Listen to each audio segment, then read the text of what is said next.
I think, having thought this through long and hard, the thing which really jars with me is the idea of giving special rights to a certain group of people on the basis, let's face it, of their race.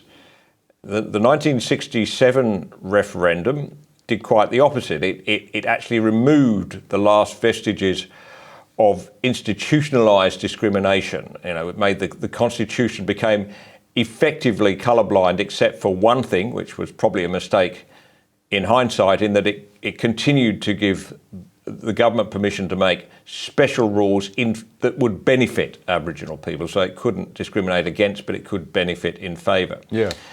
The trouble with this proposal is that it goes much, much further in conferring huge benefits upon Indigenous people that the rest of other Australians won't have, particularly particularly in their influence in the democratic process.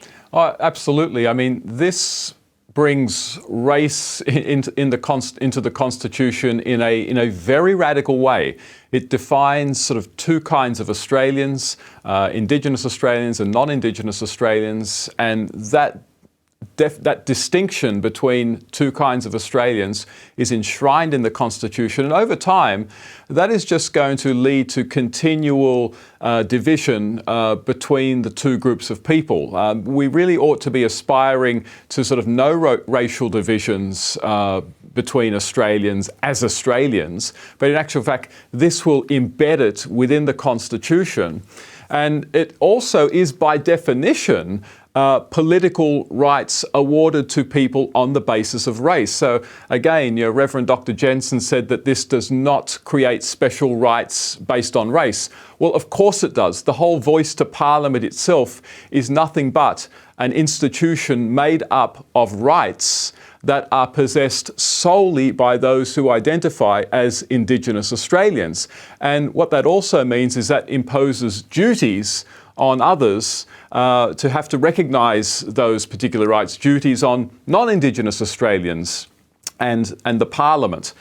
So it is very much enshrining not just racial distinctions, and I would actually say over time in reality racial divisions in the Constitution, but also enshrining race-based rights. That is exactly what the Voice to Parliament is. And yet, I'm very firmly of the belief that the Constitution should be colourblind. That's an expression that's often used in the United States.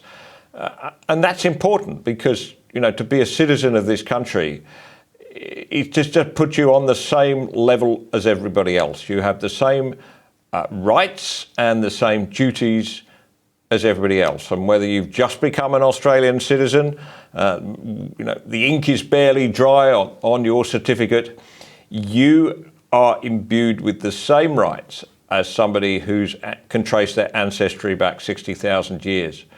That seems to be fundamental to our unity as a nation and our expectations of how we should behave to others and how they should behave to us.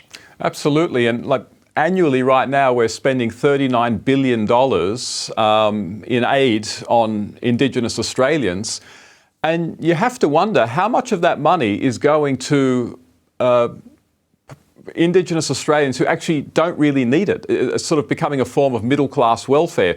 But that's exactly what happens when you base aid and welfare on a racial criterion rather than a criterion of need. What you wind up with is people who don't actually need the aid being able to access it simply because they are Indigenous Australian. And of course what that means is that those Indigenous Australians that really, really do need it, well then there's less to go to them because again we're basing the eligibility not on actual need but on racial identity. It is simply no way to administer services and run any kind of public policy.